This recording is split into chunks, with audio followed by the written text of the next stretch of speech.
Good morning प्यारे बच्चों, मैं हूं आपके एजुकेटर पूर्णिमा और हम करेंगे वर्कशीट नंबर 61। सब्जेक्ट है आपका सामाजिक विज्ञान, कक्षा है आपकी 10वीं और डेट है 3 दिसंबर। तो स्टूडेंट्स पहले कुछ बातें बता देती हूँ। पावर शेयरिंग हम चैप्टर पढ़ चुके हैं। अब जैसे रिवीजन तो आ ही चुका है और ऐसा नहीं है कि रिवीजन अगली बार नहीं आएगा, रिवीजन तो अपना चलता ही रहेगा। तो मैं आपको क्या बताती हूँ, आप एक काम करना, आपके पास कॉपी तो है ही, संडे भी आ रहा है, ठीक है ना। तो आप सीरियल नंबर डालना, ठीक है। SST की सारी वर्कशीट लिखना, हो सके तो अपना 3 कॉलम बना लेना, ज्योग्राफी वगैरह के ऐसे, या फिर ऐसे ही करना जैसे वर्कशीट नंबर 1 है। SST का वर्कशीट नंबर 1 है, कितनी आई है अभी? 60 आई है ना, तो 60 कॉलम आपको बनाने होंगे। तो SST की 60 वर्कशीट नंबर 1, ठीक है। लिखना है कि कौन सा सब्जेक्ट है, ठीक है। यहाँ पे लिखना है कि भाई हिस्ट्री की आई है तो हिस्ट्री, और यहाँ पे आपको लिख देना है कि टॉपिक कौन सा है, यानी कि हिस्ट्री का कौन सा चैप्टर यहाँ पर चल रहा है, ठीक है। फिर ऐसे ही वर्कशीट नंबर 2 एक बार रफ पेज पे ऐसे कर लेना, क्योंकि जैसे अभी मान लो आपका पावर शेयरिंग का आया है, तो पावर शेयरिंग के जो क्वेश्चन है आप पहले कर चुके हैं, बहुत अच्छे से समझ के किए थे क्वेश्चंस आपने। तो अब रिवीजन करना है। एक तो फायदा क्या होगा इस चीज़ से, ऐसे कॉलम बना लेने से क्या होगा, जैसे आपने हिस्ट्री लिखा, भाई चैप्टर हिस्ट्री का 1 चल रहा है, ठीक है। अब मान लो वर्कशीट 2 भी हिस्ट्री की ही है और चैप्टर 1 का पार्ट 2, उसके लिए आप प्लेलिस्ट में जा सकते हैं।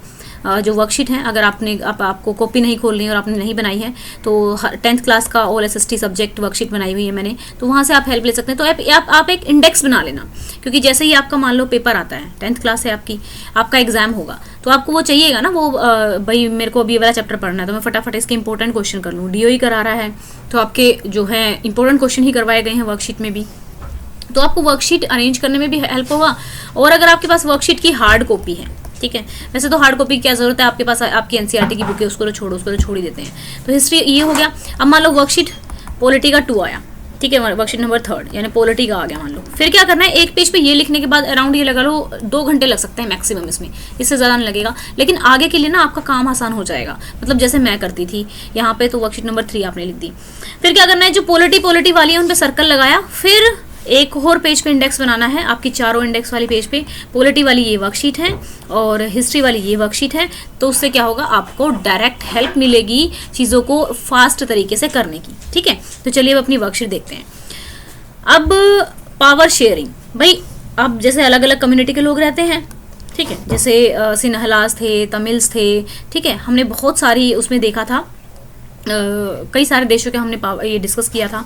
तो ये लोग पावर नहीं शेयर करना चाह रहे थे एक दूसरे से, खुद ही सारा सब कुछ, भाई अलग एक देश में हर कम्युनिटी के लोग रहते हैं, वो भी इंसान है, आप भी इंसान हो, तो why you are not sharing the power, ठीक है। अगर नहीं शेयर करोगे तो मनमुटाव होता रहेगा, कोई कहीं जाके बम फोड़ देगा, कोई कहीं जाके लड़ाई करेगा, कोई कहीं जाके धरने रखेगा। तो बेटर वे क्या था, मैंने बताया था पावर शेयरिंग, ठीक है। री right the statement after correcting the underline phrase, तो आपको क्या करना है, जो इस स्टेटमेंट को दोबारा लिखना है और यहाँ से अगर ये इनकरेक्ट है तो यहाँ पे इसका करेक्ट आंसर लिखना है। तो 1956 में एक एक्ट पास किया गया था, किसको, तमिल को ओनली ऑफिशियल लैंग्वेज डिक्लेयर करने के लिए। कहाँ पे, श्रीलंका में। तो क्या ये सही था? नहीं, ये सही नहीं है, इसका आंसर सिन्हला आएगा, ठीक है। तमिल को नहीं बल्कि सिन्हला को पास करने के लिए ये किया गया था। तो चलिए देख लेते हैं हमारा पहला क्वेश्चन का आंसर। यहाँ पे तमिल के जगह आप लिख देंगे सिन्हला, ठीक है, सिन्हला लिखेंगे। नेक्स्ट है, तमिल इन श्रीलंका फेल्ट एलिनिएटेड। एलिनिएटेड का मतलब है कि अलगाववाद, भाई अलग थलग पड़े हैं, हमारे डेवलपमेंट के बारे में कोई सोच ही नहीं रहा है ना। एक सेक्शन अगर देश का एक तरह से उसके बारे में सोचा ना जाए, उसके डेवलपमेंट के बारे में ना सोचा जाए, तो डेफिनेटली उसको बुरा लगेगा।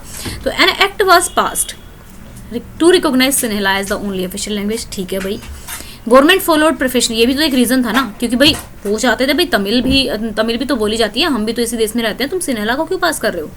गवर्नमेंट फॉलोड, उन्होंने प्रेफर कर दिया था जो सिन्हलास को, गवर्नमेंट जॉब और यूनिवर्सिटीज़ में एप्लीकेशन के लिए उनको प्रेफरेशनल पॉलिसीज पास कर दी गई थी कि भाई जैसे रिलीजन भरते हैं, हमारा एक कॉलम होता है, हम रिलीजन भरते हैं, हिंदू है, मुस्लिम है, एक्सेट्रा। ऐसे ही वहाँ पे भी कि आपकी जो मेन लैंग्वेज है वो कौन सी है, हिंदी है। तो इस तरीके से उन्होंने जो सिन्हलास थे उनको प्रेफरेंस देना स्टार्ट कर दिया था।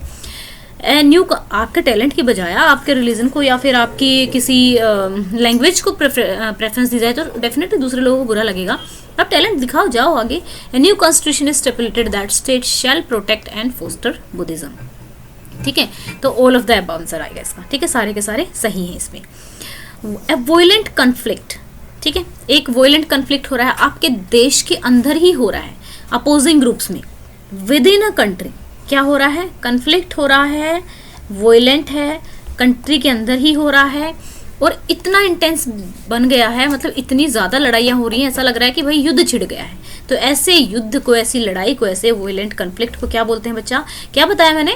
एक वोलेंट कन्फ्लिक्ट है, अपोजिंग ग्रुप्स के बीच में हो रहा है, एक कंट्री के साथ, मतलब कंट्री के विद इन हो रहा है, विद इन कंट्री हो रहा है। तो ऐसे सिचुएशन को सिविल वॉर बोला जाता है। क्या बोला जाता है? Civil war. नेक्स्ट चलते हैं। In the question given below there are 2 statement marked assertion A, reason R. Read the statement, choose the correct option. Assertion क्या है? डिस्ट्रस्ट आ गया था, ठीक है, अविश्वास हो गया था किसके बीच में? सिन्हलाज और तमिल्स के बीच में, ठीक है, जो कि वाइड स्प्रेड कन्फ्लिक्ट, ठीक है, जहां पे कन्फ्लिक्ट हो गया था, ठीक है। Reason, a new constitution stipulated that state shall protect and foster Buddhism इन श्रीलंका, ठीक है ना। तो यहाँ पे आप देख सकते हैं कि सिन्हला पूछ रहा है, ये ऐसे वाले क्वेश्चन जब आएंगे ना, आपको 4 ऑप्शन दिए होंगे, ये ऑप्शन 4 दिए होंगे, इसको समझने की कोशिश करना। ये अभी भी हमारे एग्जाम्स में आते हैं, जब हम कोई एग्जाम देने जाते हैं। तो अच्छा है आप लोगों को, अगर पहली स्टेटमेंट ऐसी दी हुई है कि ट्रू है, ठीक है, हो सकता है पहली ही गलत हो, दोनों फॉल्स होंगी, तो A is correct, R is incorrect, A is wrong but R is correct, ठीक है, या बोथ स्टेटमेंट ही जो है, दोनों स्टेटमेंट ट्रू है लेकिन कोई किसी को एक्सप्लेन नहीं कर रहा है, तो ऐसे ऑप्शन देने होते हैं। तो यहाँ पे देखो कि एक दूसरे के बीच में डिस्ट्रस्ट तो आ ही गया था, और क्या रीज़न था? नया कॉन्स्टिट्यूशन। एक रीज़न तो ये भी था कि वो लोग जो बुद्धिज़्म है उसको प्रोटेक्ट कर रहे थे, उसको बढ़ाने के लिए आगे बढ़ा रहे थे, ठीक है ना। तो एक रीज़न था, तो हम कह सकते हैं कि हाँ, ये करेक्ट एक्सप्लेनेशन है, आंसर आ जाएगा ये। तो यहाँ पे देखेंगे कि भाई यहाँ पे अगर आप देखा जाए कि ये देखिए, ये है अ गोटा keep the rain tight Vladimir. जो व्लादिमीर पुतिन है वो अपना और ज़्यादा टाइट रखना चाहते हैं, सत्ता को पकड़ के रखना चाहते हैं, और ये डेमोक्रेसी है, डेमोक्रेसी को जोत रखा है अपना घोड़े की लगाम पकड़ के एक तरह से। और ज़्यादा इनोवेटिव वे में भी आप सोच सकते हैं अगर सोचना चाहो तो चलिए बच्चा, इसका आंसर लिख देते हैं। बाकी तो हमारे हो चुके हैं ना। ये हो गया हमारा, this cartoon is of a time when in 2005 some new laws were made in Russia giving more power to its president. This cartoon shows the ruling party want to keep all the powers in their hand. ठीक है, तो ये show कर रहा था कि जो ruling party है वो छोड़ना ही नहीं चाहती थी, सत्ता को पकड़ के लगाम को खींच के रखना चाहती थी, ठीक है। How many amendments have been made to the constitution of Belgium. Belgium ने बड़े ही साफ सुथरे तरीके से अपना जो प्रॉब्लम था वो सॉर्ट आउट कर लिया था बिटवीन 1970s एंड 1993। तो आंसर हमारा हो गया 4 अमेंडमेंट्स हुए थे, ठीक है। नेक्स्ट क्वेश्चन चलते हैं। यहाँ पर आपका which type of a government was adopted in Sri Lanka to maintain the dominance of Sinhala community. Which type of government, कौन सी गवर्नमेंट अपनाई गई थी श्रीलंका में, क्या करने के लिए? सिन्हलास का ही प्रभाव बनाए रखने के लिए। कौन सी अपनाई गई थी बच्चों? कौन सी गवर्नमेंट आप बता सकते हैं? सोचे, जल्दी जल्दी जल्दी सोचें। मैं आपको इसलिए कहती हूँ कि थोड़ा सा दिमाग पे जोर दिया करो। मेजिटोरियनिज्म। क्यों? क्योंकि मेजोरिटी को ही महत्व दिया जा रहा था, जो बेचारी माइनॉरिटी है उसके बारे में सोच नहीं रहे थे। Majoritarianism type of government was adopted in Sri Lanka to maintain the dominance of Sinhala community. तो बच्चा नेक्स्ट क्वेश्चन है आपका, which 2 main language are spoken in Belgium? Dutch and French. Next question है, which major social group constituted the largest share of population of Sri Lanka? Sinhala speakers is the major social group that constituted the largest share of population of Sri Lanka. ठीक है। एक बात और बच्चा मैं आपको बताना चाहती हूँ कि मैं 7 दिसंबर से, वैसे तो मैंने पोस्ट डाल दिया, 7 दिसंबर से 14 दिसंबर तक मैं जा रही हूँ कैंप में। विपश्यना का कैंप है, एक तरह से मेडिटेशन का कैंप है, तो वहाँ पे 10 दिन तक चुप रहना होता है और कुछ नहीं, मतलब जस्ट मैं नॉर्मली बताना चाहती हूँ आप लोगों को।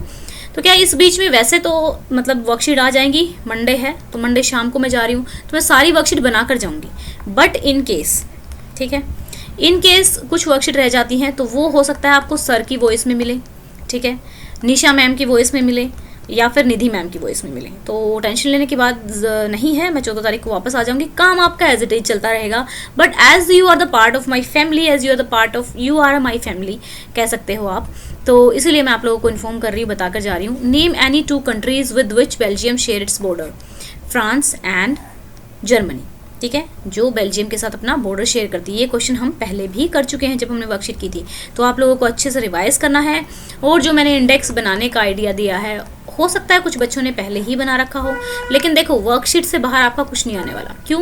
क्योंकि वर्कशीट से में आपकी एनसीईआरटी से ही ली गई है, वहीं से कॉपी पेस्ट किया गया है लाइनों को, और वहीं से क्वेश्चन बने हुए हैं। तो जो मैंने वर्कशीट कराई हुई है, अगर आप इनफ अच्छे से उनको समझ लोगे, उन वीडियोस को दोबारा से देख लोगे, और अगर आपको लगता है कि आपको प्लेलिस्ट नहीं मिल रही है, कि भाई आपको एसएसटी की प्लेलिस्ट नहीं मिल रही है, आप देखना चाहते हैं, तो आप क्या करेंगे, सर को मैसेज कर देंगे कि सर, मतलब कमेंट कर देंगे कि भाई हमें आप उस प्लेलिस्ट का लिंक दे दीजिए, ठीक है ना, तो आपको लिंक मिल जाएगा। ओके बच्चा, तो अभी 2000 लाइक्स का हम रखते हैं टारगेट, एंड जल्दी से कंप्लीट कर दीजिए 100 के, ताकि मेरे जाने से पहले मैं 100 के को सेलिब्रेट करके जाऊं। ऐसा ना हो मैं पैकिंग में लगी रहूं, फिर लाइव आने का मौका ना मिले। तो जल्दी जल्दी चैनल को सब्सक्राइब कीजिए, वीडियोस को शेयर कीजिए। Thank you, have a nice day, may God bless you.